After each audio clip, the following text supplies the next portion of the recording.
Hello, Team Irina. So this is an ABR review, and I'm very happy to see that everything is going well, and it's really lovely and very kind of integrated set of positives that she has managed to achieve, and well, this is really very encouraging, and we will be kind of continuing to build on this, right?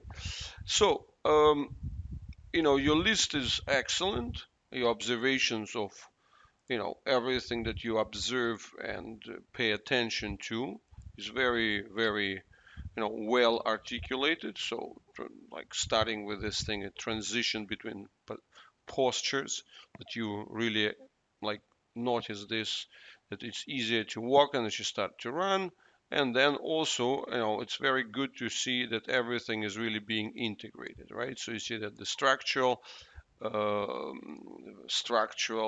functional, and metabolic components, they all come together. And also, with the metabolic component, it's happening everywhere, and we're seeing the good foundations at the mood and sleep, and then also, the total communication integration into, and so on. So that is really going very well. But of course, first of all, I want to bring the pictures. So, and the pictures are very spectacular, including this kind of transition picture. So, and really, everything is going very well.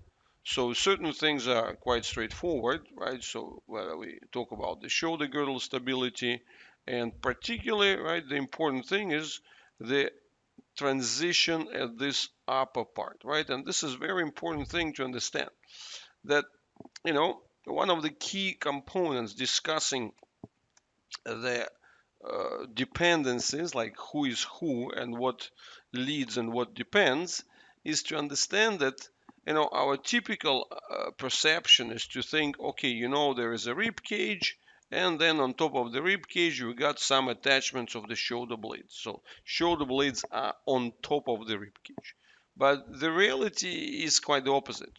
The reality is the opposite, so meaning that depth wise everything starts from the top, so it's the neck and the shoulder blades, the shoulder girdle, that actually belongs to this connection to the head. And then it's the, if you wish, it's the shoulder blades which are kind of, working as suction devices. They're inviting the shoulder girdle, they're inviting the torso into the shoulder girdle.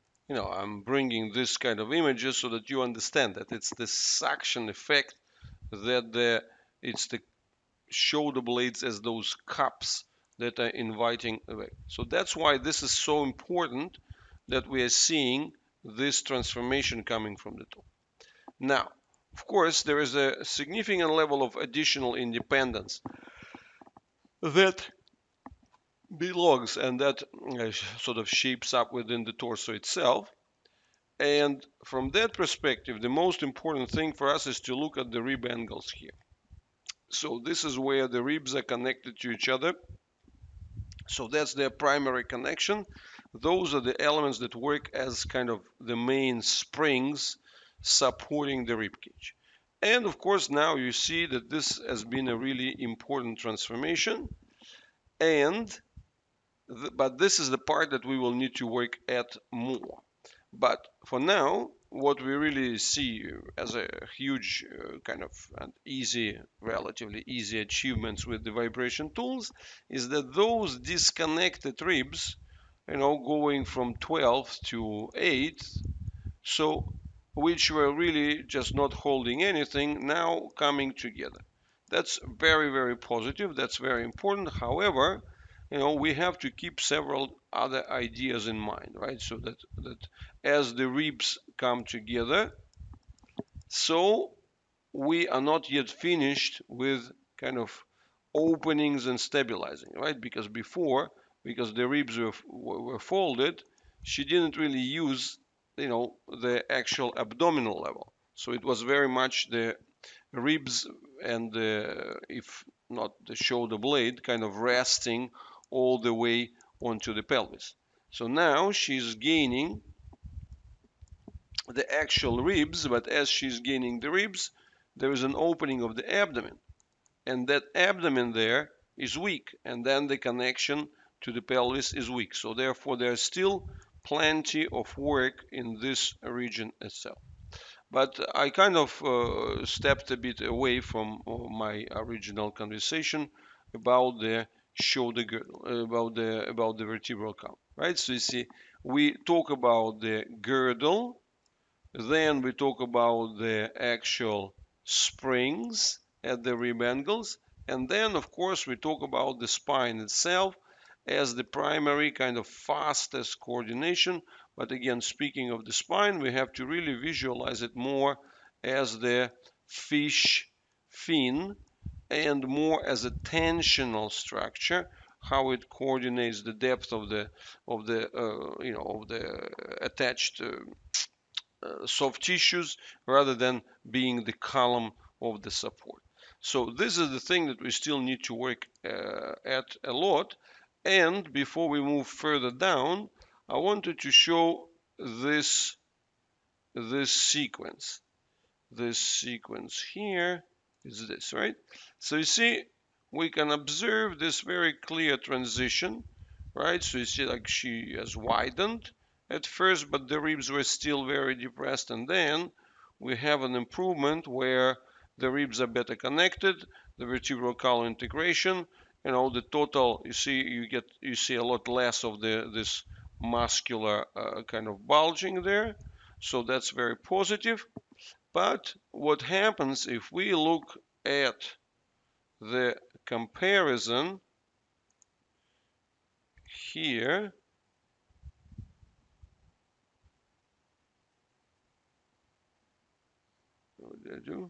So you see, if we look at this sequence, what are we seeing? So that was the shoulder blade, which was shifted all the way to the top and to the side.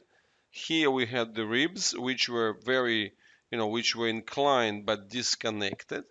Then we have seen the improvement of the connectivity. So the rib cage itself kind of from flattened and expanded, but the shoulder blade was still far, although it started to shift. And then what we are seeing now, we're seeing this.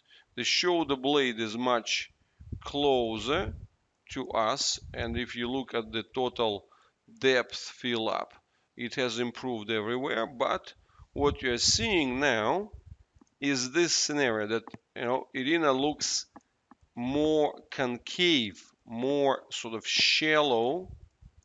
Yeah, like if you were to look at from the top, you would see that this is looking like this, so that she's missing the depth. That's what you can see on this picture. But this is exactly what I'm trying to point out, that this transformation is the practical difference of how we should count. So as we count from the neck to the shoulder blades, which are establishing her real depth, so as the connection of the shoulder blades and the total shoulder girdle to the neck establishes, this is what shows us the true missing depth of her back. That's where this scoliosis is coming from. Scoliosis is coming from the deficit of these volumes. So you see, when we look at her here, we just see, oh, you know what, the shoulder blades, they're kind of away there. But the back itself is more flat. It doesn't show such kind of significant depth. So you don't see the deficit so clearly. So this transformation that we're observing now, that the shoulder blades, they really improve their kind of placement in respect to the neck, and then we start seeing the true deficit. That's a very important transformation. And of course, we're also seeing here additional factors there, right? So you see, we can observe that this connection between the clavicle and the shoulder blade is not doing so well. So meaning we still don't have the full depth from the shoulder blade neither. So we will need to work at those inserts and need to get more, even more of the shoulder blade depth. But if we get the more of the shoulder blade depths, what does it mean? That's going to tell us that the real deficit of the spinal volume, which is concave instead of being convex. So this real deficit is the one which we still need to build. I hope that you can visualize what I'm talking about and get this idea. So, okay, what does it mean to have the development of the depth, seeing it in a context, right? So that the depth is measured from the connection to the head. And then you see that's kind of in that respect that what establishes your depth. Next levels, they are sort of less deep and you need to feed them into this total depth established from the top. So that's really probably the most kind of complex idea to understand. But once you get it, the rest would be quite straightforward. And of course, this is what also I'm talking about, that we need to get more of this, we need to get the transfer towards the rib angles, so which we also need on this side, right? But then the important part, well, you see, we can definitely see the progress, which is very, very clear from the evolution of the pelvis, right? You can see it even here, that this accentuation. But what we're also developing, we're developing these new kind of spaces between the ribs and the pelvis, and behind that fusion, those places are weak. So I am giving you some indications so that you would understand for the future those elements which are maybe not so straightforward. But so far, everything is going really well. Now, with this being said, let's go back to your file. So it's good to see nice gains in terms of the size and particularly in terms of the weight. So this is the way how you do the exercises now. But you will definitely discuss it with Mauricio. But now you're doing it in the half version. So all the exercises, but just half the time. But of course, you also have the other way of doing things, meaning that you can do the opposite. So where you will do, say, half of the exercises today and then half of the exercises tomorrow, sort of alternating them. That would be this, yeah, this the version of doing it the other way. And I would recommend you to kind of to flip between the two because we always it's always better to have some variation, right? Because that creates kind of this new type of the responses from the tissues, not allowing them just to get stuck in one state. So this is very good, easier to stand, sit, walk, and started running. She has a little improved awareness, clarity of thought, communicates through a communication board, engages in simple conversation. So this personality really, very development is very, very impressive. So now, speaking of loosening at the neck, so there are two ways of doing things. So one is really, it's not about the device, it's about just making sure that you find the right kind of pillow and the right kind of support to make sure that whilst you are working with the neck and sort of strengthening the neck, that she continues, that she has a good, like a comfortable sleeping position. And the second thing is that, well, it means that probably it makes sense to boost the efforts for the neck and, like particularly with the micro vibro pistol, it's very easy. So, if you start doing an extra, say maybe 10, 15 minutes of these exercises for the neck, but integrated into a daily routine as a sort of special exercise, just say before she goes to, before she has her meal, so you don't need to get her into the exercise position. She could be just, Irina could be just sitting and really like just, you know, the most regular position. So adding this 10-15 minutes for the neck is going to really make a big difference and speed up that stability. So,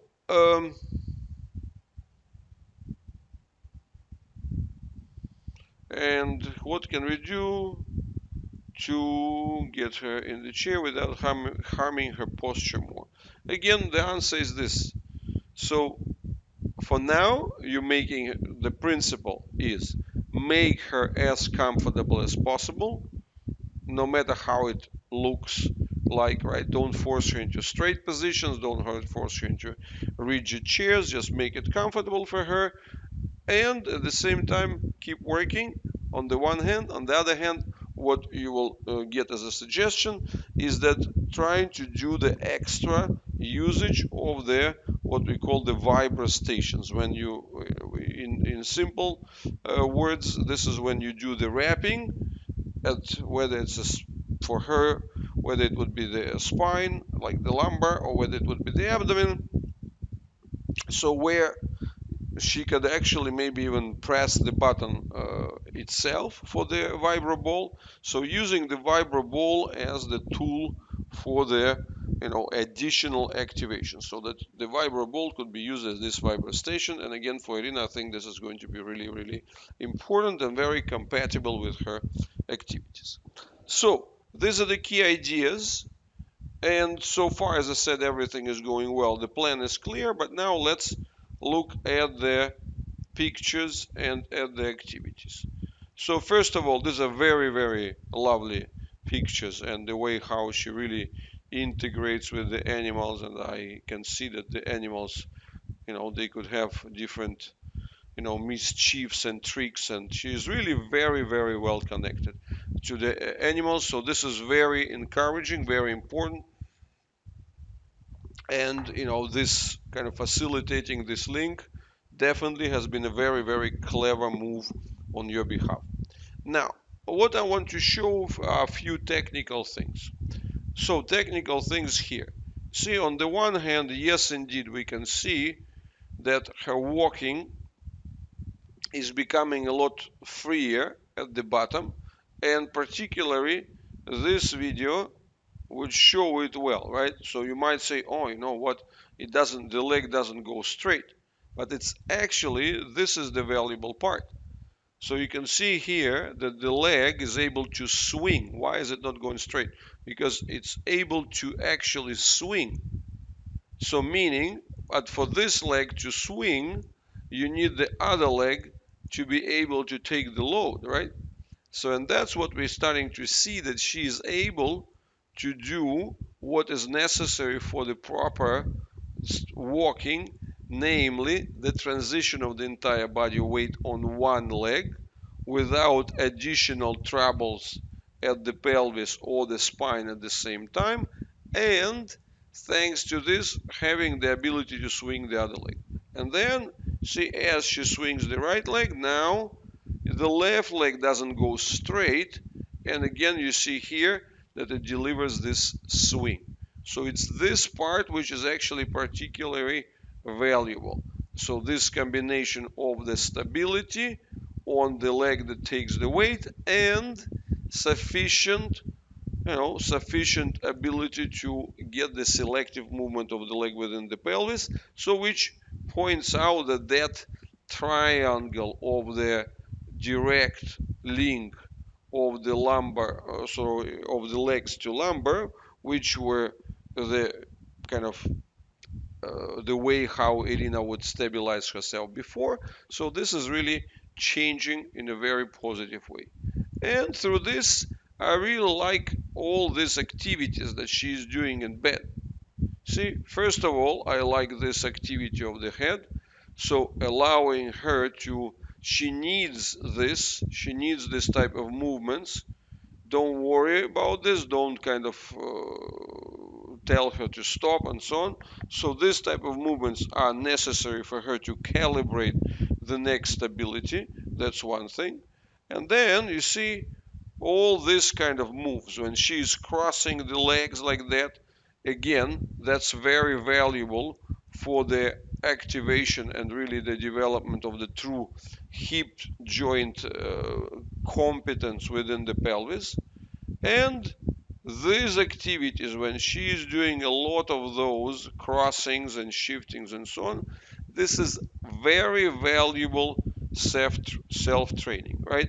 Again, this type of moves, that's very valuable self-training.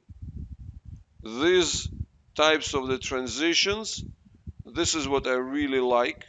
See, this is very encouraging. And again, what you're observing here, thanks to this self-training, she's integrating your structural work much quicker and being able to convert, you see the ground reaction, into lifting the body.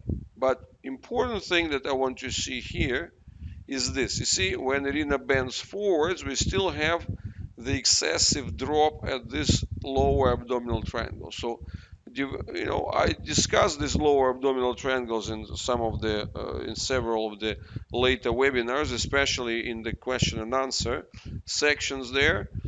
Demonstrating the transitions for Carla, how the insert of the pelvis between the legs is working and how the stability goes on. So that's the important thing for Irina to get this development further. So more of the pelvic triangle. But at the same time, also this is very encouraging thing. See, I really like that. So how, in all of the activities that she's doing, she's keeping the focus of the eyes, right? So you see, we can really see very much what I explained in my webinars, in the end of the last year and the beginning of this one, highlighting that the good coordination start with the eyes, right? And this is exactly what you're seeing, that she's actually linking with the eyes, right? And then connecting the rest of the body to those eyes. So this is really a great example of the good coordination. That's very, very important. So, and this is something for you to discuss also with Mauricio. So, what kind of opportunities we have for her cooperation to do some of the additional kind of eyeball exercises. And I also really love this. This has been a great integration. You see, as Irina is going down into a sitting position, even though the seat is rather low, you can see she's not just falling, but as she brings herself down, she's really coordinating and reacting things well, and then rolling in a nice fashion. So you see her self-practicing is very nice, and in that sense, you've sent me before the pictures of how she's doing on the beach, so that she's walking on the sand and shifting there. And also, like I would invite you to maybe create some sort of playful environment where she can do more of those things, not just lying and doing this type of shifts, but maybe throw more of this pillow cushions and so on, and invite her to climb into it. Maybe you see, kind of a good thing to test would be to make a mini, I don't know, like tent, even in your house or the apartment, so that this mini tent, where, or like even this camping tent, the mini camping tent, so something where you would put more pillows and where she could kind of climb in, fit in, you know, push with her feet against the tent and so on. So this type of working within more confined spaces and doing more of this type of thing, so that is going to be good for her in the overall integration for the future. And here, you send these valuable photos pointing out at the, or videos pointing out at the respiratory activities. So again, that's very useful. That shows that you see that the abdominal integration is changing. But within this abdominal integration, the particularly valuable part is exactly this, right? So you see, that's what we need to keep working on, right? We need to get the real, true connections at the waistline which have to work like the crossroads. If this is the ribs and the pelvis, it has to work as the vertical crossroads, horizontal crossroads, and the diagonal crossroads. So that's very, very important. Also, the ribs accentuation, very important. But then, like it's this triangle that we really, really, really want to open and integrate for her legs mobility and so on. But again, you can see that this is all very much workable, but we'll definitely need to do more of this abdominal entry exercise. So I hope that this explanation that I've given with the current picture, about the critical importance of getting the kind of suction of the ribs into the shoulder blade and then adding the rib angle edges on the left, and for the right side we want to see a big kind of click in smoothening this rigid smoothening that ridge that sticks out. So that is going to be a very, very important stage. And then after that stage we also want to see the accentuation really of the rib, of the connections between the ribs and the vertebra, so those costovertebral joints. So these things, that's what we need to work, right? But speaking of the neck, this is what I was talking about. We really would need to do more of these neck applications, but the good thing is that those neck applications, they are doable at any time, right? When Irina is sitting, when she's eating, whatever, right? So you see, whatever she does, you can actually start doing this neck exercises even when she's in the seated position. So really no problem at all. So those would be the key ideas. And once again, I congratulate you with a great start. This is very, very encouraging. It's a fantastic work that you have delivered. And, I'm also kind of making a mini video of this and sort of sharing this result with the other families.